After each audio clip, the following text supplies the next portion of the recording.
आज इस वीडियो में बात होगी आंख से जुड़ी हुई बीमारी रेटिनाइटिस पिगमेंटोसा।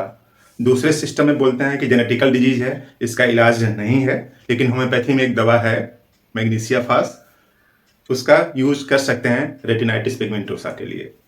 तो थोड़ी सी बात समझते हैं कि रेटिनाइटिस पिगमेंटोसा बेसिकली होता क्या है, फिर लास्ट में देख लेंगे कि मैग्नीशिया फास का कैसे यूज करें। छोटे से वीडियो में काम की बात समझ में आने वाली है, बस पूरा देखना होगा। तो देखिए, जो आंख है उसके सबसे बाहर वाला पोर्शन जहां से कि लाइट अंदर आती है उसको लेंस बोलते हैं। तो ये लेंस है, अब ये लाइट पूरा आके इकट्ठा हो जाती है यहाँ पे इस तरह से।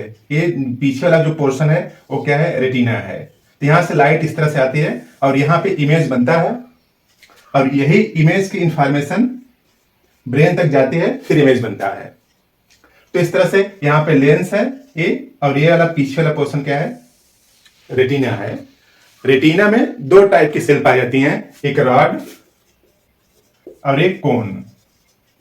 रॉड जो है डार्क नाइट में विजन के लिए जरूरी होता है और ये इसमें ब्लैक इमेज बनती है रॉड में। और ये जो कोन है कलरफुल इमेज के लिए, यानी जो भी मटेरियल दिखता है कलर्ड रंगीन दिखता है उसके लिए रिस्पॉन्सिबल क्या है, कोन है। इस तरह से रॉड और कोन मिल करके एक इमेज बनाती हैं। खास बात क्या है कि जो पेरिफेरल पोर्शन है, यानी जो किनारे वाला पोर्शन है, इस तरह से समझ लीजिए कि ऐसे है ये रेटिना, मान लीजिए पीछे साइड में पूरा गोल सा होता है रेटिना।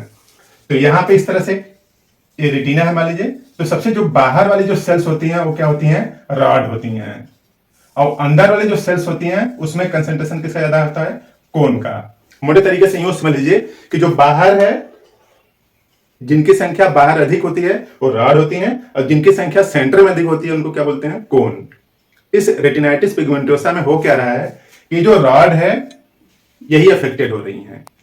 रॉड ठीक से लाइट को रिसेप्ट नहीं कर पा रही हैं, एक्सेप्ट नहीं कर पा रही हैं, और जब लाइट को ठीक से रिसेप्ट नहीं करेंगी, मतलब अवशोषित नहीं करेंगी, तो सीधी सी बात है इमेज भी नहीं बना पाएंगी। ऐसे ही कुछ हो रहा है रेटिनाइटिस पिगमेंटोसा में, इस रॉड के अफेक्शन की वजह से। शाम के समय जब लाइट कम हो जाती है या फिर अंधेरे में एक जो विजिबिलिटी होती है, जो नॉर्मल आदमी देख पाता है, ऐसा आदमी नहीं देख पाता जिसको रेटिनाइटिस पिगमेंटोसा हुआ है। यानी मिला जुला के बस यूं समझ लीजिए कि जो रॉड है वही अफेक्टेड हो गई हैं, वो लाइट को रिसीव नहीं कर पा रही हैं, इस वजह से इमेज नहीं बना पा रही हैं। अब सीधी सी बात है कि पाया कहां पे जा रहा है, किनारे वाले पोर्शन में। तो जब किनारे वाले पोर्शन में पाया जा रहा है रॉड और वही अफेक्टेड हो रही हैं, तो आदमी होता क्या है कि एकदम सीधे देख पाता है, यानी अगल बगल वाली चीजें नहीं दिखती हैं। जैसे आप अभी नॉर्मल सिचुएशन में देख रहे हैं तो इस तरफ की भी चीजें दिख रही हैं, इस तरफ की इंक्लूडिंग सामने वाला भी। जब रॉड अफेक्टेड हो जाती है, सामने वाला सिर्फ दिखता है, अगल बगल वाला नहीं दिखता है। तो जब सिर्फ सामने वाला दिखता है, अगल बगल वाला नहीं दिखता है, तो उसको बोलते हैं टनल विजन। तो इसका टनल विजन फीचर्स है, जिनको भी सीधे दिखता है और इधर वाली चीजें ऐसे सर घुमा के देखना पड़ता है, इधर वाली भी चीजें सर घुमा के देखना पड़ता है।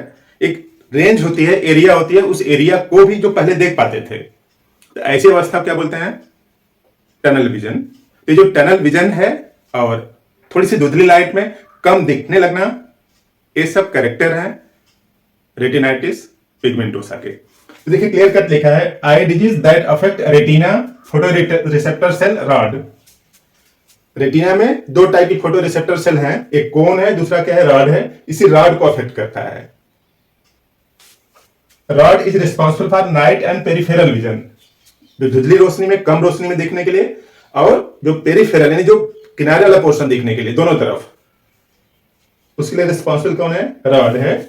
और usually begin with difficulty seeing low light, थोड़ी सी धुंधली लाइट में, कमतर लाइट में देखने में दिक्कत होने लगती है, इस तरह से बीमारी स्टार्ट होती है।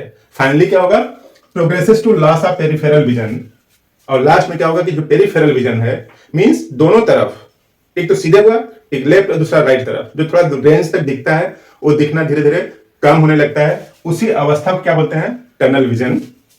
और इस रेटिनाइटिस पिगमेंटोसा के लिए लगभग 60 जीन रिस्पॉन्सिबल हैं।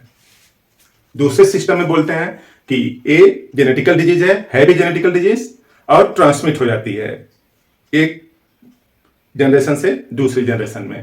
तो इस तरह से आप धन दौलत संपदा ही नहीं लेते हैं, बीमारियों भी लेनी पड़ती हैं पेरेंट्स की। तो कुछ ऐसी बीमारियां हैं जो कि ट्रांसफर हो जाती हैं, या फिर यूं समझिए कि संभावना ज्यादा बनती है बाद वाली पीढ़ी में होने की। इस तरह से रेटिनाइटिस पिगमेंटोसा भी इसी टाइप की बीमारी है जिसके लिए 60 जीन रिस्पॉन्सिबल है। अगर जीन ऐसा ट्रांसफर हो गए तो बाद वाली पीढ़ी में भी रेटिनाइटिस पिगमेंटोसा होने की संभावना बढ़ जाती है। डायग्नोसिस कैसे करेंगे? डायग्नोसिस करने के लिए यहाँ पे इलेक्ट्रो रेटिनोग्राफी करना पड़ेगा, ईआरजी टेस्ट बोलते हैं उसको, आंख का ईआरजी टेस्ट, या फिर दूसरा फंडस ऑटोफ्लोरेसेंस। इन दो टाइप के टेस्ट से पता चलेगा कि जो कमतर दिख रहा है, टनल विजन जो आ रहा है, उन सब के लिए रेटिनाइटिस पिगमेंटोसा रिस्पॉन्सिबल है या फिर कुछ और। दूसरे सिस्टम में बोलते हैं इसके लिए अभी तक रिसर्च चल रही है, कोई फाइनल ट्रीटमेंट नहीं है। होम्योपैथी में बहुत पहले लिखा गया है मैग्नीशिया फास्ट वाले चैप्टर में, मैग्नीशिया फास्ट में रेटिनाइटिस पिगमेंटोसा के बारे में लिखा गया है, डिम विजन होता है, टनल विजन। तो इस तरह से आप जब कुछ भी नहीं है तब यूज कर सकते हैं मैग्नीशिया फास्ट 3x पावर की। मैग्नीशिया फास्ट 3x पावर के लिए 4 टैबलेट जीप पर लें 3 टाइम, सुबह दोपहर शाम। तो इस मैग्नीशिया फास्ट से संभावना बनती है कि जो रॉड के लाइट को रिसीव करने की जो क्षमता कम हो चुकी है वो बढ़ सकती है, या फिर इसकी स्पीड को कम कर सकती है। यानी जो डिजीज जिस तरह से प्रोग्रेस कर रही है उस प्रोग्रेस को भी क्या कर सकती है, कम कर सकती है मैग्नीशिया फास्ट। इस तरह से जहां कुछ नहीं है वहां पे आप मैग्नीशिया फास्ट का यूज करके रेटिनाइटिस पिगमेंटोसा में कुछ हेल्प पा सकते हैं। इस तरह से काम की बात समझा आपने। इस जानकारी को दूसरे भी समझ सकें शेयर कर दें, और बात पसंद आई तो लाइक भी करें। आपने पूरा वीडियो देखा, थैंक यू।